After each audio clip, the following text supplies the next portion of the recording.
আমার আল্লাহ বলে এই জমিনটা আমি পুরায়া তামা বানা দিব। এই জমিনের মধ্যে যত পানি আছে পানিগুলো আমি আল্লাহ পুরায়া ছাই বানা দিব। যেদিন কিচ্ছু বলতে কিচ্ছু থাকবে না, সেদিন থাকবে শুধু আমার আল্লাহ। আজকে কার জন্য সুদ খাও, কার জন্য ঘুষ খাও, কার জন্য ব্যভিচার করো, কার জন্য অন্যায় করো রে মন, কার জন্য তোমরা এত বাহাদুরি করো? আরে আজকে একটা কথা বলতে গেলে কষ্ট হয়। এই জমিনটা আল্লাহ পুরায়া তামা বানায়া দিবে। এই জমিনের মাটিগুলো পুড়ে হবে তামা। এই জমিনের যত পানি আছে পানিগুলো পুড়ে হবে ছাই।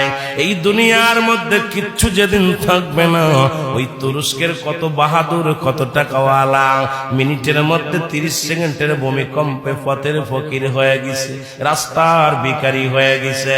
আজকে তুমি দুনিয়ার মধ্যে কতই না মস্তানি করলা, এই দুনিয়ার কিচ্ছু নিয়ে যেতে পারবা না।